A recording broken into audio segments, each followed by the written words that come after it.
my spooky friends. I'm John, your host, and welcome to another episode of Dairyland Frights, the paranormal podcast that covers everything creepy, mysterious, and spooky in the Midwest.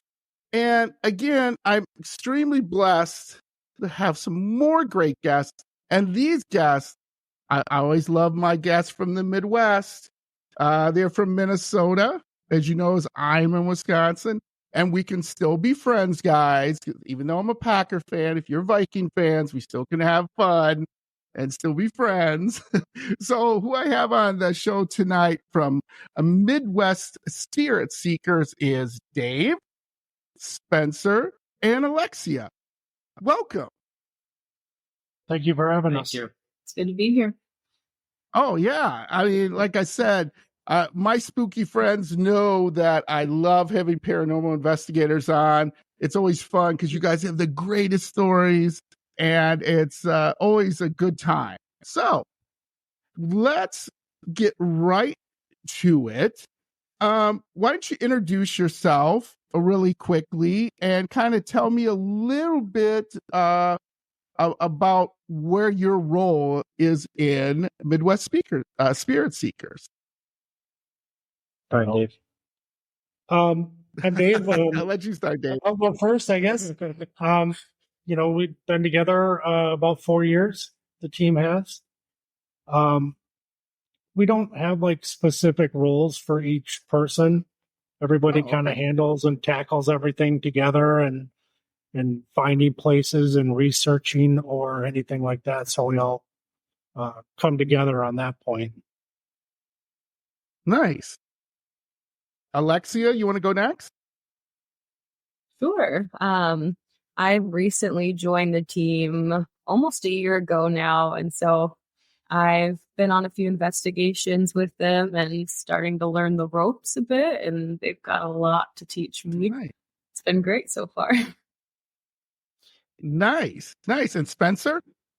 Yeah, so I started back originally 4 years ago, like Dave, one of the founding members, and it's just been a joy being with the team and investigating and learning at the same time. So can't wait to see where it brings us. Nice. Yeah, I saw you guys, on Instagram and stuff and Facebook and some other social sites. And I love what you guys do. I always tell my guests you're kind of the best of the best because you always seem to have some interesting investigations. And I just really, like I said, I really just love it because I have not been on investigations other than I've been on shut-in or in shut-ins where, we'll start at 8:00 at night and go to 3, 4, 5 in the morning. But I've never been on an official investigation. So maybe one day I can tag along with you guys if you'd let me. I think we could work something out for you. Yeah, for sure. All right. Yeah, great. So, Dave, I'm going to start with you. Tell me about what interested you in the paranormal and what was your first experience with the paranormal? Do you remember that at all? Mine's a little bit different. As a kid, I've always feared, the darkness, scary movies, horror movies, paranormal. It just wasn't talked about in our house at all. It was, everybody's like, no, we just don't deal with it.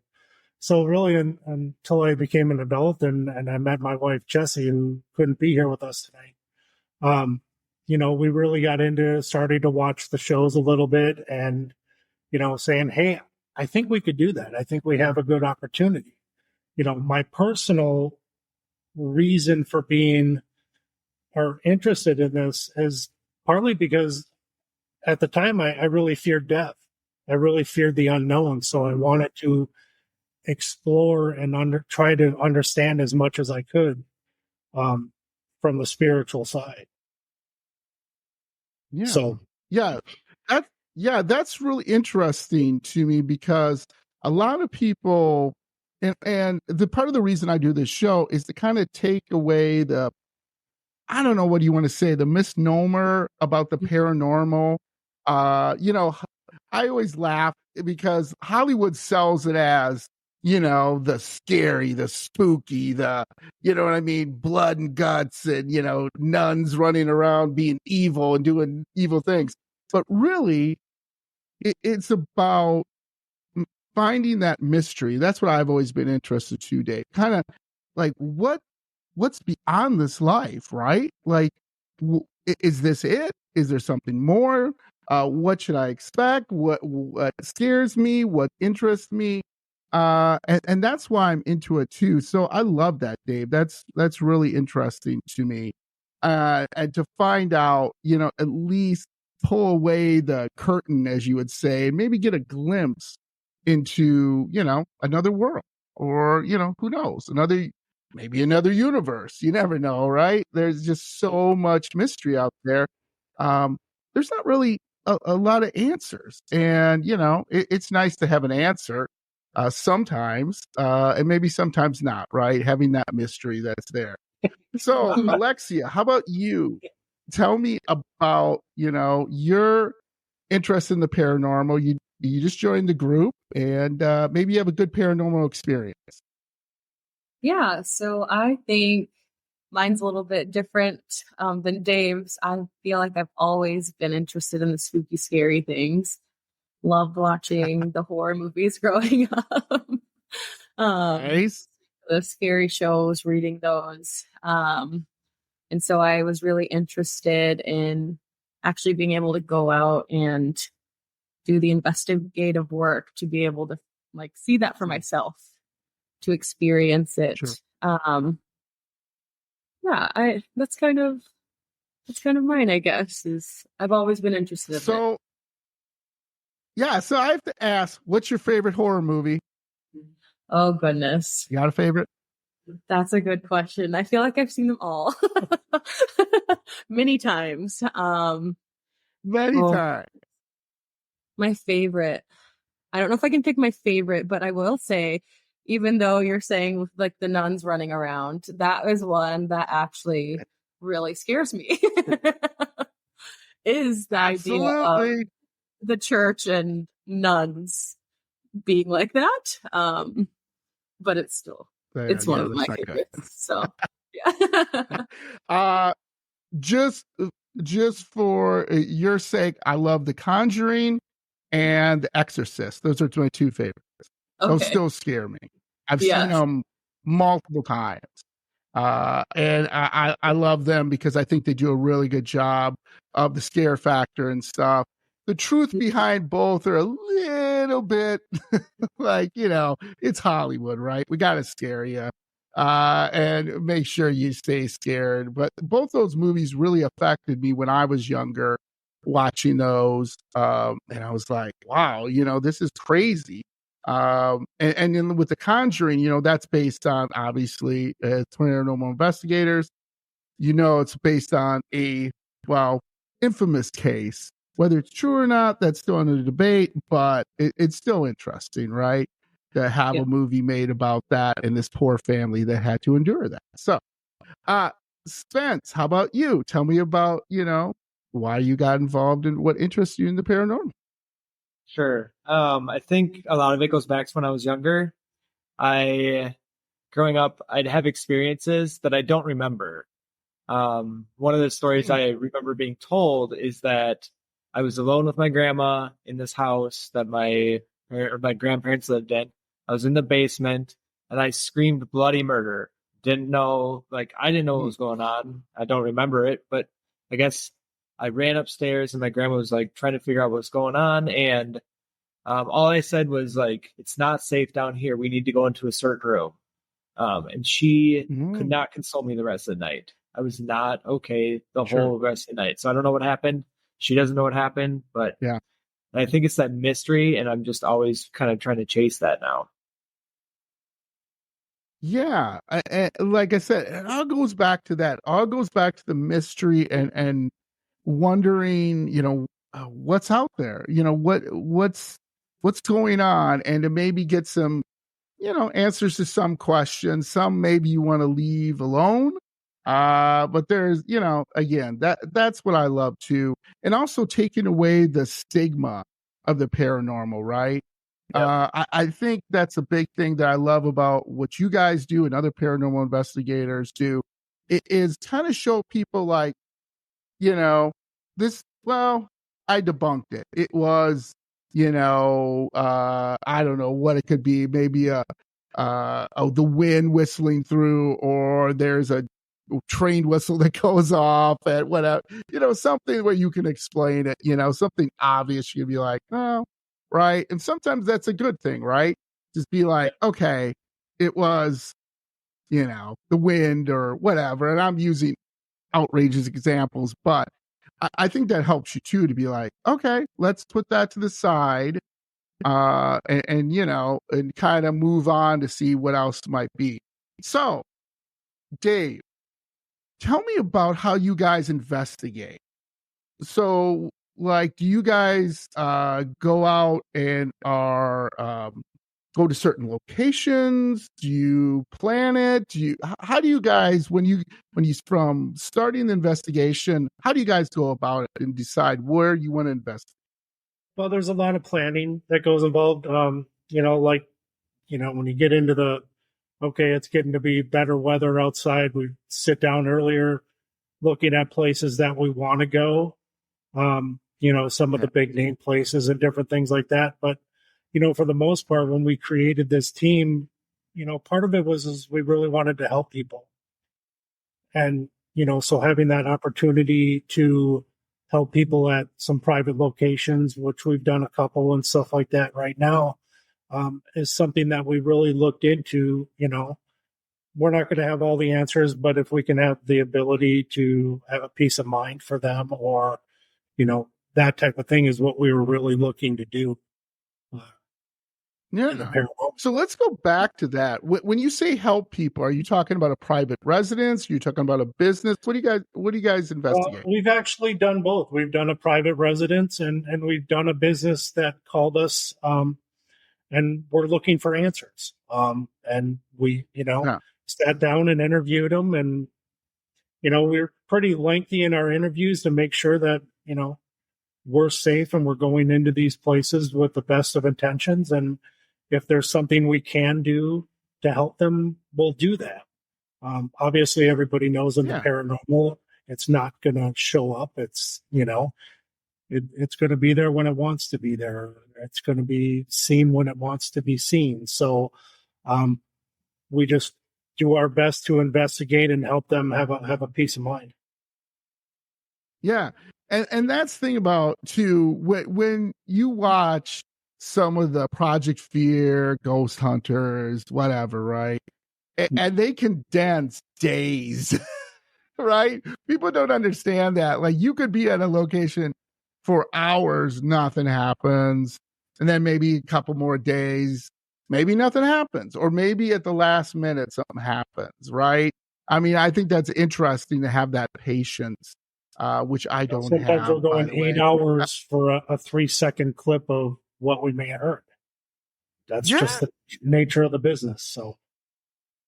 Yeah, absolutely. And that's what I always tell my spooky friends here when I have paranormal investigators on, that if you're going to go out and do that, it takes planning. And also, you just can't expect you're going to walk through the door of the house and, a ghost or effort, it just doesn't happen that way. Or maybe it does. Maybe you get really lucky out of the gate.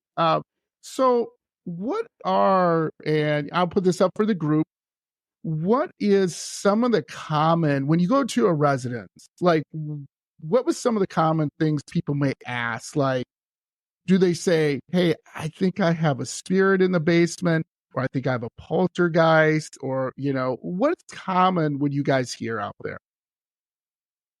I think the common ones for us that we've heard are just like, well, we had one investigation where the mom had said the kid was saying something about a creepy person in the closet, right? And and she said that she would hear things once in a while, and so it wasn't just like a kid's imagination. She didn't think so. and she kept saying, or the kid would keep saying, what was it, the old man, or Yeah, it was like the old man in the closet. yeah. Something like that. And so she wasn't experiencing anything necessarily. I mean, she'd hear things here and there, but it was the child, and she said it was something about his demeanor around this closet that he was not okay. And so she called us for an investigation. We went there, and we did get some interesting things. Dave saw a ball of light with another teammate, right? Yeah, it was like almost like a flash of light. We were doing an EDP session and we were asking certain questions. Then all of a sudden it was almost like lightning. We were in the middle of the cornfield, Wow. Really at this house, and it was clear skies, and we had a DVR recording that didn't capture it, which I thought was really, so it was just this big flash of light that just was right in between me and another investigator that had happened. So What were you doing? Any questioning or anything at that time that maybe not provoked it, but maybe activated it? It was the second time we had been there. So as in between, we were trying to learn some more history of the land, and possibly other things like that happened. And we were just asking questions, trying to get something on why this kid was so, afraid or worried about what was in the closet. And then all of a sudden, this big flash of light, happened, and it was so fast. It was like, okay, what does that mean? Did something actually cross over? We don't know, but it was a crazy experience. Yeah. And it wasn't an orb, correct? It's just, just a bright flash of lightning. Yeah, right in between both of us, kind of where we're sitting right here. If you just saw a big flash of light like that. Wow. That's really interesting. That is a new one. That one I have not heard. See, this is why I love you guys, because this is something new that I haven't heard with other paranormal investigators. It's awesome. One of the other questions too, have you guys ever been in a room? I've heard this from other paranormal investigators where you all were like, we got to get out of here. This just isn't, something's off. We got to leave right now. Anything like that?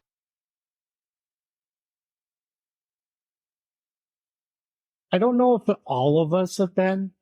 I think, certain team members just didn't feel right in a room or in something like that. But I don't think there's ever been a situation where the whole team was like, we got to get out of here.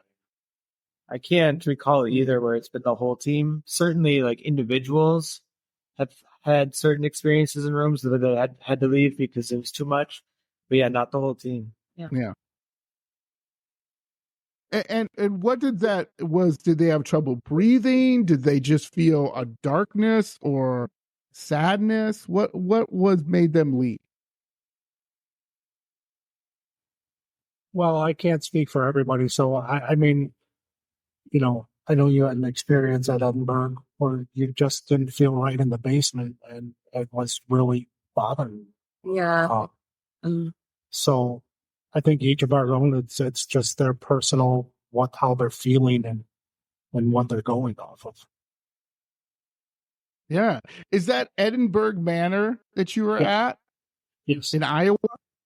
Yep. Yeah. Okay. So downstairs, you guys probably knew about this. And if you don't, I did a show on that, an episode on that. There is a guy down there they called the Joker.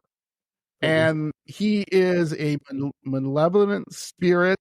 He doesn't like women, usually attacks women. He's been known to throw plates. He's been known to grab women's hair.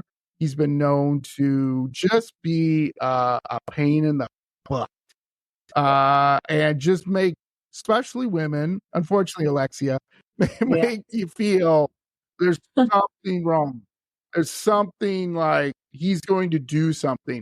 And this guy was a former patient, and he was a criminal with some deep past of activity dealing with women, and they kept him in this solitary area in the basement, which is now like a janitor's closet. So I don't know if you guys investigated through there and that what you felt, but yes, that is a bad area. From my research and reached out to other investigators have said, yeah, they did not feel right down there. So that's a great place. I would love to check that out. Did you guys have any other experiences there? Actually, yeah, we did. Last year we were there, and we were doing kind of an Estes method. And we had already What been is that, there. by the way? You can explain to my spooky friends. Well, we actually have goggles, so we put the goggles over us where we can't see anything. Oh, right. And then we put the headphones over us, so somebody's asking the questions, and whatever's coming through the equipment that we're using is what we're relaying.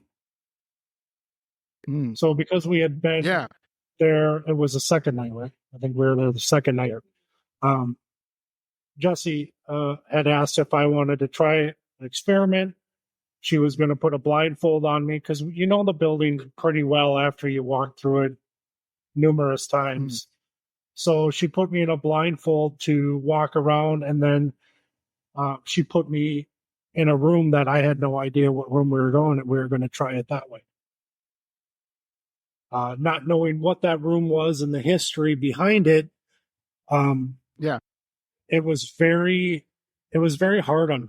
There was a lot. Some of the phrases and stuff that were coming out, and then I think Alexia had heard something, so Spencer went back to go look at it, and on his way back, he found a necktie. And he brought that necktie over to where we were sitting, and right as he was tying it to the door, I yelled out, "Noose." It was just a bang, bang thing that happened so fast.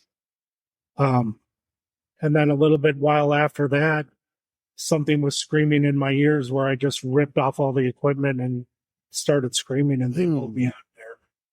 So, the story behind that's scary.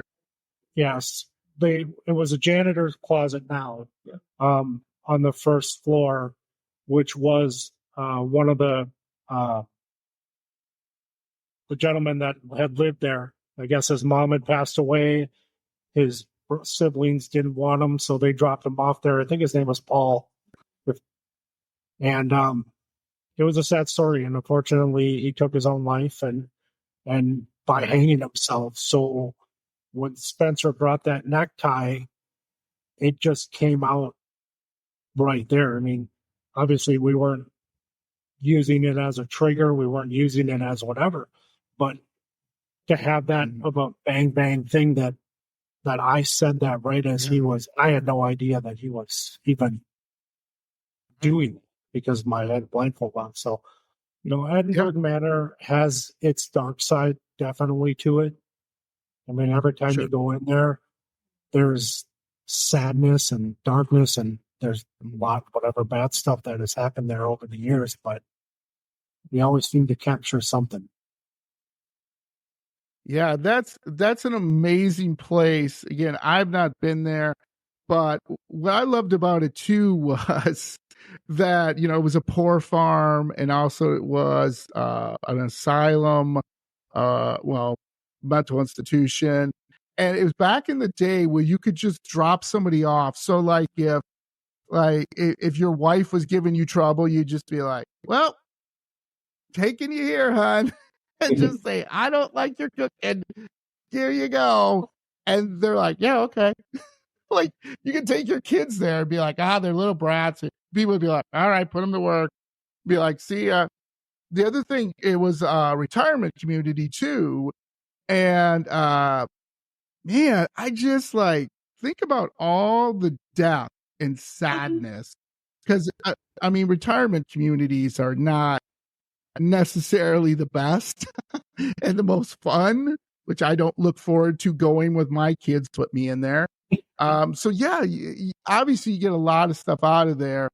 any EVPs did you guys get? Anything? Did you catch anything interesting? Maybe off the spirit box, EVP, something like that? Off the top of my head, I couldn't think of anything for Edinburgh. No, I should say. Yeah, we just got most of the names. Yeah. Mhm. Yeah. It's random, right? You can't count on anything that's going to happen. So, Alexia, I want to ask you a question here. What did you expect when you joined the group? I mean, were you expecting to like again maybe see something, maybe not? What were you thinking when you joined the group? I think I kind of went into it not wanting to have like this big expectation that I would see or experience something right away or all the time, just because we know that it's not how life happens in general. So yeah, I right, went right. very open-minded and just wanting to learn how they did things specifically, how they investigate, and kind of roll with the punches, because I know, again, like you were saying, you could sit for 8 hours and nothing's happening, and then it happens within a few seconds. Mm-hmm. So I think this past year I've just been doing a lot of learning for myself and with the team. Yeah. I don't think I went in with expectations, but yeah, that's a really good thing to do, because I think some people want to go the thrill seekers, right? Like I'm going to go in there and I'm going to see shadows and I'm going to see a spirit. I'm going to see all this stuff. It's be great. And I'll put it on YouTube and I'll make all this money. And, come on. Even Zach Bagans took forever to get to where he was. And some of his stuff is not real, as we have heard from him. But the guy's making a buck, right? I was in Vegas. I wanted to go to his museum. I didn't get a chance to do that, but I mean, I don't know if you guys ever want to get to that level. That would be great, where you could just work this full time and you have your own show and everything. But I imagine, you're okay with what you're doing right now and having fun. And that's the most important thing, and learning, right? So tell me about, Spence, what type of equipment do you use? Tell me about the equipment that you guys typically use on an investigation. I think we have a lot of equipment, but I think the most important is like your own feelings. Going into it with an open mind is important, first of all. But as far as like electronic equipment or just equipment in general, voice recorder, that's really all you need to get started. Voice recorder is one of the most important. You can pick up EVPs. You can also debunk a lot of stuff with a voice recorder. It definitely picks up stuff that we can't hear with our normal human ears. We have REM pods, which give off this signal that anything that breaks that signal, it'll go off and light up, make noise. We have SB7 Spirit Box. We have a Phasma Box, which is like the Spirit Box, only it's digital instead of analog, so you don't hear all the sweeps in between the static. That's been a really good piece of equipment for us lately. We use that one a lot of times when we're doing an assessment to try to get a clear sound of what's coming through. And it doesn't necessarily give you the headache that the static does. Listening to that static for a half hour is just can be mind numbing and painful. It can give you a headache. We have an SLS, that camera that shows stick figures. That one's I'm a little skeptical of that still to this day, just because it can pick up on a lot. Why is that? Because I've put it down and it's picked up on a vacuum. So it's looking for, it's trying to map humans, right? So I really have to take that one with a grain of salt. What else do we have? We have a bunch of cameras, IR cameras. I think that's the majority of what we have. Pretty much most of the stuff that every other team has. Yeah. Yeah. And that is trying to create our own and see what else we can. Yeah. And that's kind of funny because it's like, I know a lot of people might go in with a couple items, but to really be, in my opinion, to be a great investigator, a good investigator, you should have a different equipment, a variety, in order to kind of get what you're looking for. Because spirits can communicate through different means. Because, like I said, having paranormal investigators on like yourself, they have told me they've gotten things from a spirit box, a video recorder, just something whispering in their ear. I mean, it's just a number of different things using equipment personally and or professional equipment that you get what you kind of looking for. So let me ask you this, and you guys, go ahead.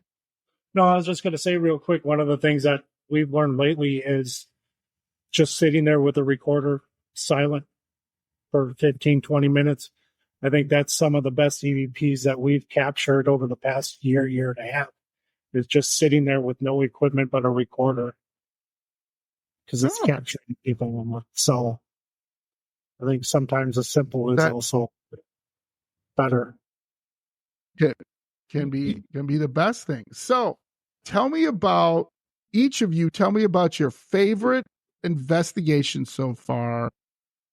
If you guys agree on one, that's great. If not, I would love to hear each of you kind of tell me about what's been your favorite investigation.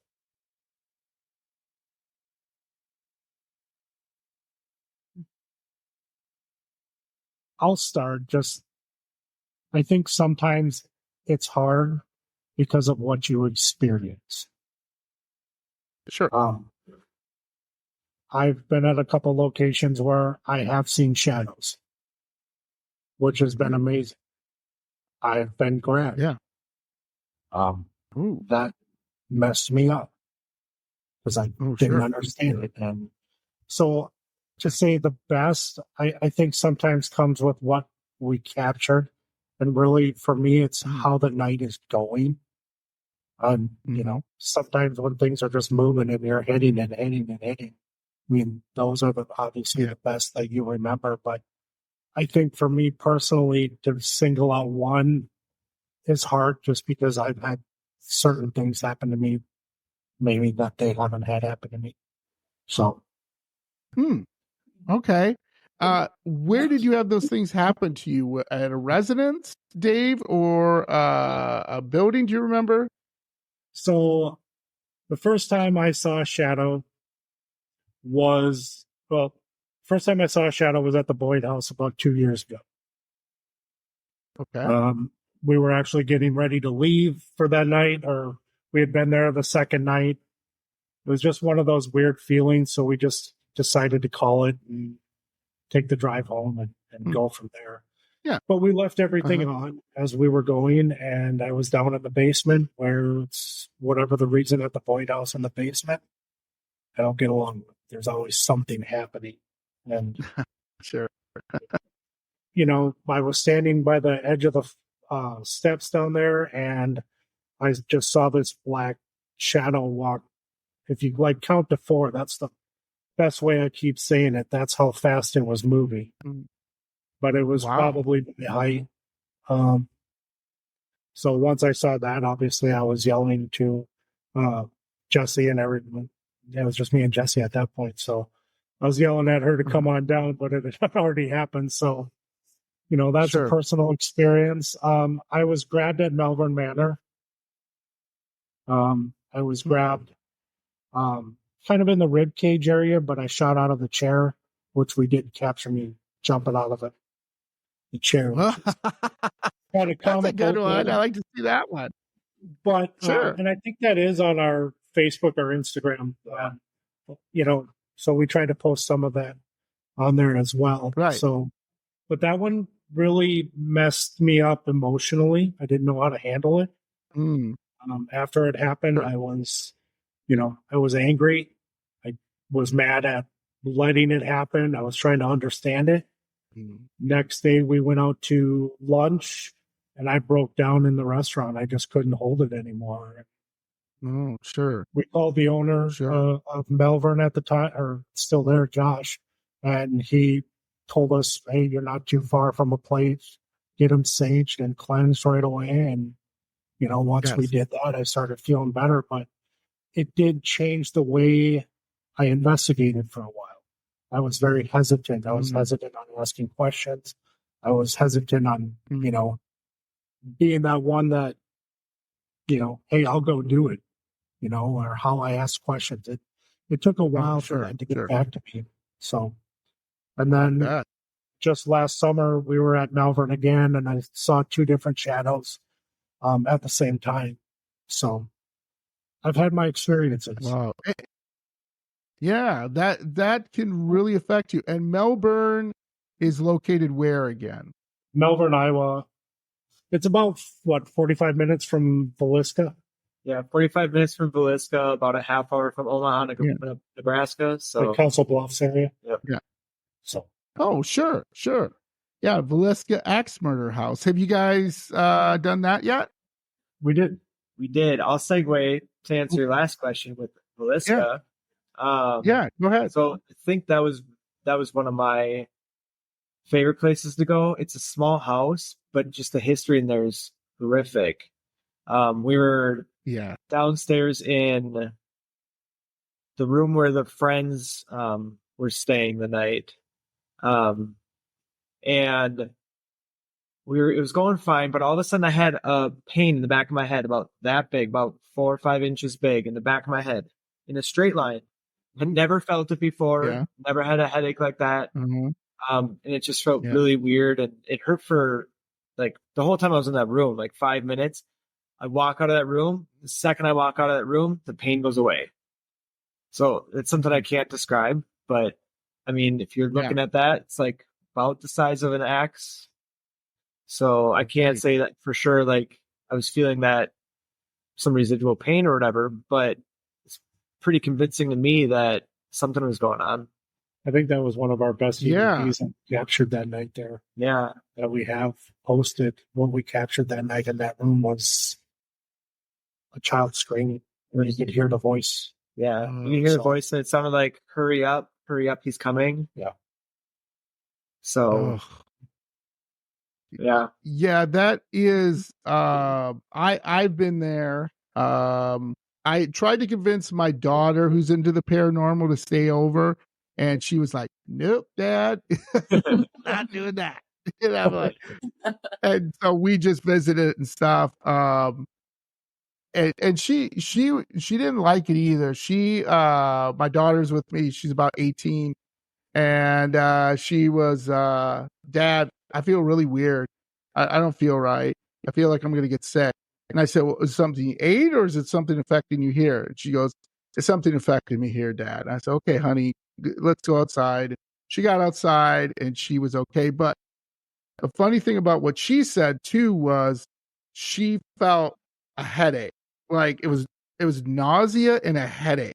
And she didn't, like you, Spencer, she didn't say it was like in the back of her head. She just said, oh, my head hurts and I just feel like not right. Like something's off. And I said, okay, hon, and it didn't affect me at all. Other than just knowing what happened in that house is just horrific, and they've never found the killer. So I always tell my true crime buffs out there, that would be something if you could figure out who did it, but I don't think they'll ever. I don't know if you guys agree with me, but what do you think? Do you think they'll ever find the killer of or who was responsible for all the killings of those people, or the family, I should say? I don't think they will personally, but I know they tried the Reverend, I think. He was a kid, so just my opinion. I don't know if they want to. Yeah. Not to Why is that? Put that in a negative way, but let's take Lizzie Borden for example. I mean, we all know the Lizzie Borden story. We know the house. We know the history. And all that type of stuff. But would it hurt the story? Would it hurt the history knowing who did it? I mean, I would love Mm. for the family members that obviously had to bear that moving forward, and other family members and stuff, that they want justice. But I don't know if it matters anymore to really try to find after. Mm. I mean, Velisca's been what, 100 years, maybe? 112, I think. Yeah. You Yeah. know, at this point, Yeah. I think it's just so engraved with everybody on the history and what it is. And, you know, I think that's for all of us to sit there and play that, you know, who could it have been? Yeah. You know, Yeah. Yep. that's just my 2 Right. cents. Right. Yeah. Oh, sure. And I think I know this sounds terrible to say, but I think Valeska, the town, is like, you know, once someone would find it, it wouldn't be an attraction anymore, right?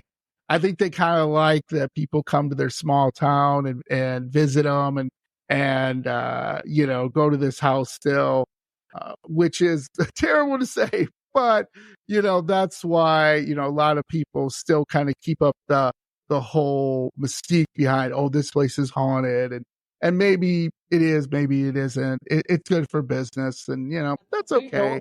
that the town knows if you're not a regular person. You know, we walked into a restaurant to sit down and eat, and they didn't recognize us, and they're like, "Oh, you must be over at the Ballista house." Yeah, we are. Yeah. Yeah, it's the same way with me and my daughter. We went into a little diner and they looked at us and they went, going to the Velisca house, huh? And I'm like, yep. Like they just know, like that's why you're there. Why else would you be there? It's a small little town like we have in the Midwest. They're all like, with the exception, this is one of the most horrific crimes in American history that has never been solved. So yeah, you know what the heck, right? Give a little extra money to the town. So, Alexia, I have a question for you that I always wonder with women in the paranormal. Do you feel a lot of in the paranormal, especially going into these haunted places, a lot of the things that happen to women? Like if you read the history behind like certain homes and everything, the woman was attacked, the woman was murdered, the woman was abused. Do you ever feel when you go into some of these haunted places like you're a marked person? Like you feel the spirits are looking at you and going, ah, it's a woman and she reminds me of Alice, who I tortured in the basement, kind of thing, you know? Oh, yeah. You know, sometimes I feel like that. I think it just depends on the place. Like what you were talking about, the Joker at Edinburgh. I felt fine pretty much throughout the whole building. We get in the basement and, you know, you're saying he doesn't like women. I don't know what it was about that. I just felt super uncomfortable. And I mean, I'm not afraid of basements. I'm not afraid of the dark. Not anymore, at least. And I couldn't describe what it was. I just had this urgency to get out of there. Yeah. Right. So some other places, maybe some certain rooms or whatnot, where maybe there's a spirit associated with it that doesn't like women, or, you know, you hear women get attacked more. I don't know. Just feels overwhelming, a little apprehensive.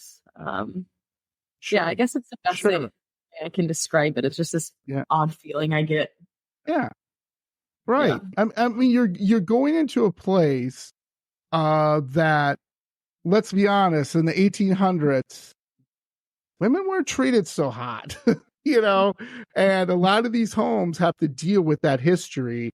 I just did a episode on the Franklin Castle in Cleveland, Ohio, and the guy there regularly would beat his wife. Supposedly he killed his wife. So when female paranormal investigators go in there, they feel like he's, you know, there, and they feel his presence, right? And I'm going, man, that's a rough one. You know what I'm saying? To go in there knowing that must be rough, right? Yeah. Definitely not a cool thing. Although they picked on Dave, so Dave is the one who got the thing in the ribs, you know. So like, I don't know what that's all about. Oh, well. Hey, so I have a other thing I was going to ask too. Has any of you ever had a spirit attach themselves to you, or someone recognize that?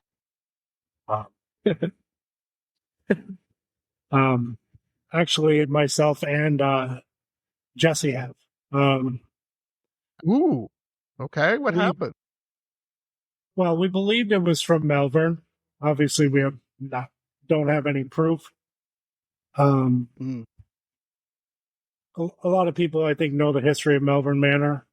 But there was one room that Jesse kind of felt attached to. And after we left there, she wasn't Jesse. We've been married for 16 years. I know her, and she was not her. She was distant. She was angry. She was combative. She was just, that's not her. And like, something is wrong. So sure, there was a spiritual store here near us. And I just said, let's just go in there, maybe buy some sage, get something. Just after it happened, and we went in there and we met a couple people, and one of the psychics there were like, I can't touch this, but you guys need to see a shaman right away. We're like, wow. Now we're like, okay, now what's going on? So, right. We ended up scheduling an appointment with this gentleman who was a shaman. And the day that we were supposed to meet him, Jesse was fighting me because she didn't want to go.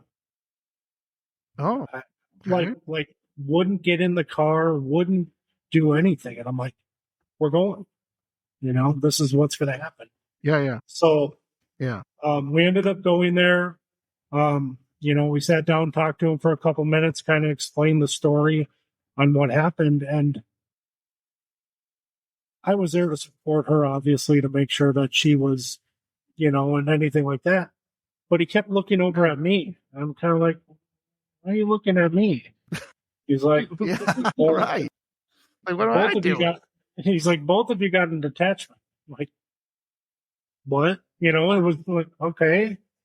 So she met with him individually, and he was able to remove it. Kind of, to my understanding, it was more of a little girl, so it was kind of a motherly attachment for her, but it was feeding off of her energy a lot.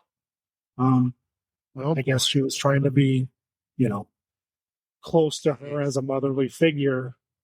But she was able to cross over, to my understanding. And then mine was a little boy that, it's weird when they get so descriptive of what this attachment was. And it was a young boy that sadly had bruises on him, and he was chained to a radiator, like the old radiator you see in these paranormal houses. Oh, no. And he had his energy level, I guess, at whatever time clicked with mine at the moment. And so he was attached to me. And, two tragic stories, but I can honestly say for the both of us, if we wouldn't have seen the shaman, things would have been a lot different. I mean, we were new people walking out of that building that were, you could tell the weight wasn't on our shoulders. And yeah, that's I hear that a lot from paranormal investigators. One of the biggest things is if you are investigating, you see sage, go see whether it be a shaman or whoever you want to see, to just make sure, because there have been where people, so a couple of my paranormal investigators brought it home, they did not know, and then all of a sudden things started happening around the house, and they were like, okay, wait a minute.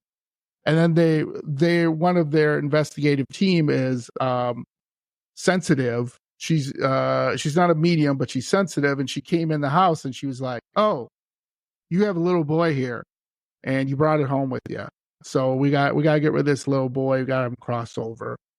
He's just being mischievous, but you can't have him here because he will grow with power and eventually take over your house. So I'm like, whoa, okay, yeah, let's get rid of that. Let's do what we can. So let me ask you this. Have you guys ever had a really meaningful experience? Like you guys maybe helped someone, a business, a family member, maybe someone at their home, where you guys walked out and went, that was really good. I'm glad we could help that person, whether, it's something serious or just debunk it, right? So the person can get some sleep at night.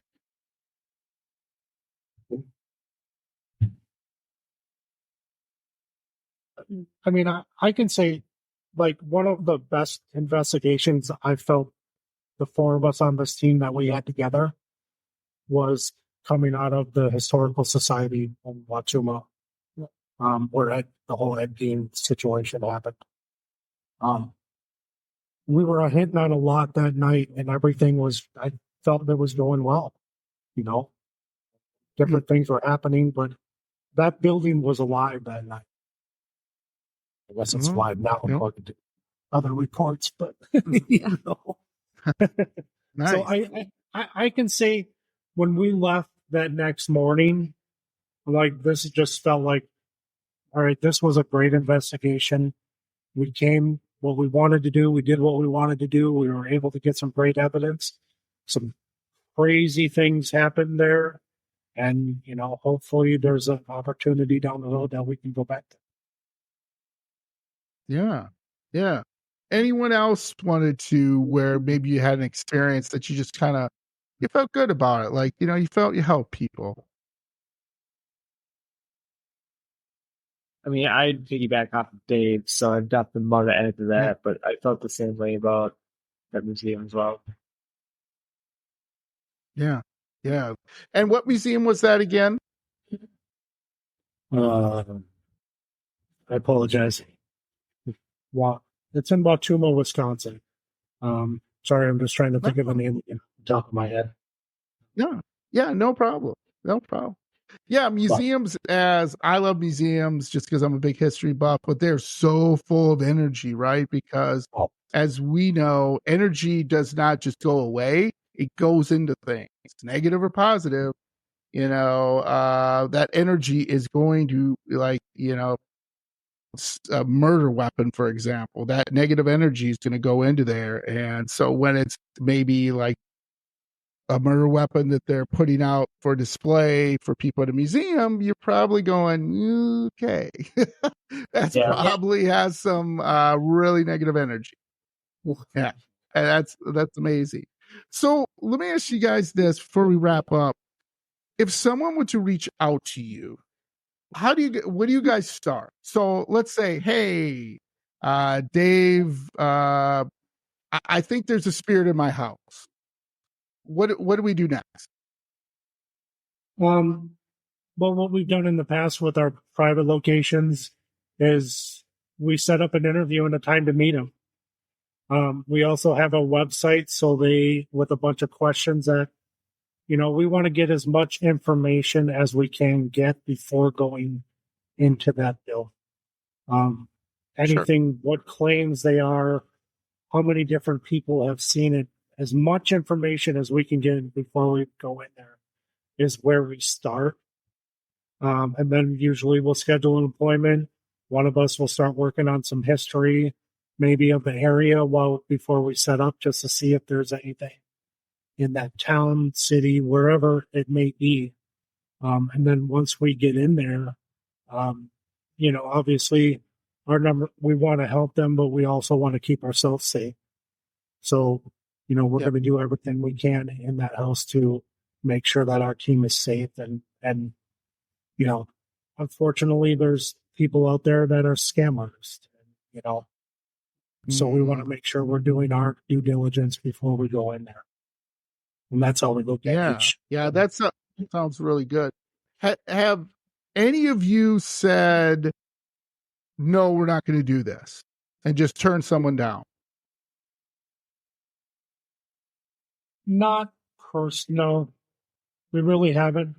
Again, it just goes back to, getting the information, and having everything ready. And then usually we'll make a decision, but we haven't turned anybody down yet either, because we look at it as they came to us for help. And even if we can't, whatever, we're going to find a way to help them. And so for us to turn somebody away, I just don't see that happening. Yeah. Well, that's very nice of you. How do they get a hold of you? Do they reach out to Facebook, or how would they get a hold of you if someone was looking to, We do have you guys come over a Facebook page. We do have our website. We're on Instagram as well. We do have our business cards that we send out if they're interested. TikTok a little bit. I know we haven't been on there much lately, but so a lot of our information is on there, our website, that people can go to. We have all of our information and contact information is there as well. So Yeah. there's a lot of avenues that you can get in touch with us. Yeah, great. And I will put those when the episode comes out. I will put all that information on the episode notes. So people, when they listen to the episode, they can just click on it and, give you guys a ring called Ghostbusters or whatever they want to do. So I always have to ask this of my paranormal investigators. And Spence, I'll start with you first. Where would you go to investigate on your bucket list? Where would you go? What's your spot you're going to go to investigate? This is going to be a little dark. Got two. I'd say in the United States, Bobby Mackey's in Wilder, Kentucky. And internationally, I'd probably go to Suicide Forest in Japan. Absolutely. I have some bad news for Bobby Mackey's. They are tearing it down. They are tearing the whole thing down. Building it though, down the road. And they're rebuilding some things, yes. But unfortunately, the original stuff, they said that the plumbing, the everything is just like ancient. And they have to do it. Like they have no choice. People are going to get hurt. But the spirits will still be there. So that is two places I want to go. The Suicide Forest. One of my paranormal investigators has been to Japan. She did not go to it, but she says that it's something. And that, just right. You just want to check that out to see what it's like. I've said this before. Unfortunately, a lot of people go there to end their lives. And that's sad. But the forest itself is just unbelievably full of the paranormal and just mystery that I agree with you, Spencer. That would be an awesome place. So maybe we'll have to go on a trip together. You're paying, right? I'm paying. First class, buddy. We're going first class. I'll bring the equipment. You pay. You bring the equipment and the snacks, and I'll get you there. So, Alexia, how about you? Where would you go? What's the dream place of yours?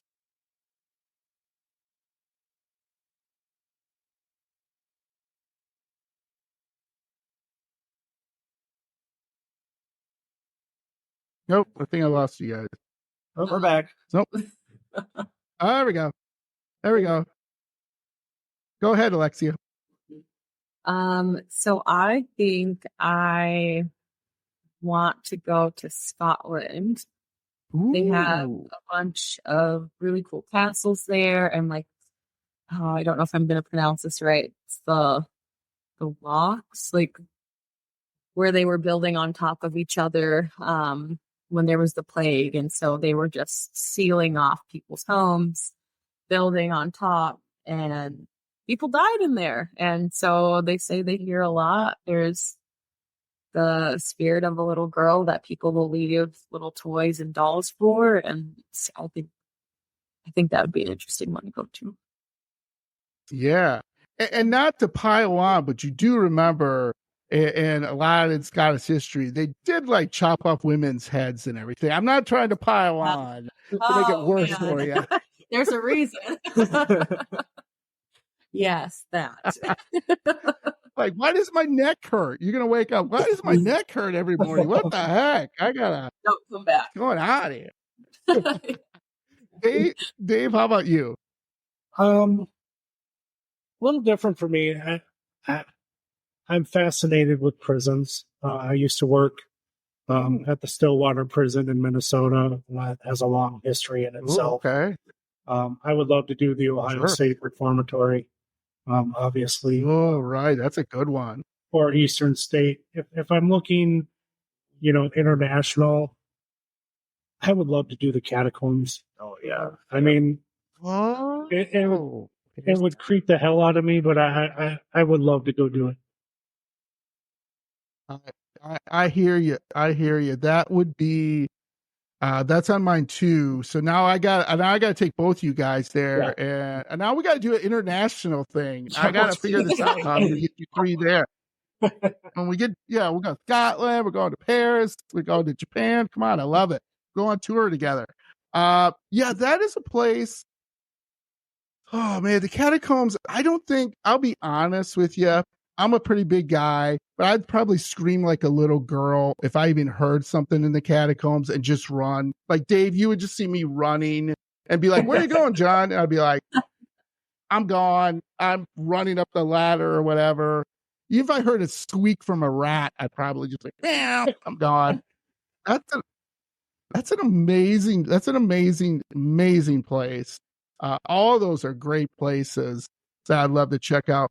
The only other place that I love to check out is probably in Montana. There is this one ghost town that it was an old mining town, and I have a friend who lives in Montana, and she has her own podcast, and she's done an episode on it, and she says it's just hella spooky. She said it's just paranormal investigators have gone there, have already caught something.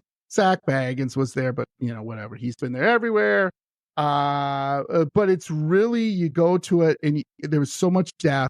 There was so much. I mean, this is a mine, right? So it's so crazy with all the things that happen to these poor men being subject to all these harsh, terrible conditions. So that's probably one of the places I'd like to check out. So guys, I love this. You guys were great. Thank you for coming on. Could you please tell my spooky friends what you got coming up? What investigations? What could they look forward to checking out with you? A couple things we got going on. In mid-April, we're going back to Boyd because I obviously have some unfinished business there. Nice. It always seems to be unfinished, but I know in September we are heading to Edinburgh Manor. So we're going to 2-night there. We're actually going with another team this time around. So we're going to be there investigating 2 nights with another team. In May, we have a private residence investigation coming up. Oh, nice. And then we have a couple other smaller places that we're trying to schedule and get things set up like that. Trying to get narrowed down. Do you guys ever do cemeteries? Do you guys ever do cemeteries? No? I mean, we've gone into them. There is one up in Minnesota that we went to last year. We ended up finding out it was a mass grave of 3,000 people or something like that. And there's just really one headstone for everybody and the story behind it. We're really hoping to go back up there this summer to investigate it some more and find out more history on it as well. So, yeah. I know a lot of the cemeteries in here, can't get out past 10 o'clock or can't get in when sunset. So, right. Hard to find those ones that we can get in there at night and try to investigate. Yeah, absolutely. That's like one of my favorites is Bachelor's Grove. Cemetery in Illinois. That was, woof, it's not on my bucket list because I live fairly close to it. I could drive down there today, but it's a rough place. And I don't know if I'm ready for something like that. I'd rather go with your team or another team and or as many teams as I can get to come down there to investigate Bachelor's Throat, because that's a rough one with all the terrible history that's happened there. So thank you guys. I would love to have you back on when you do some more investigations and, come on and talk about how everything went, and hopefully you don't get poked in the ribs, Dave. And Alexia, I hope nothing happens to you or your wife, Dave, or Spencer. And we'll have to figure out the world tour, how we can get to Scotland, Japan, and Paris. We'll figure that out one of these days. So so thank you guys. I really appreciate this.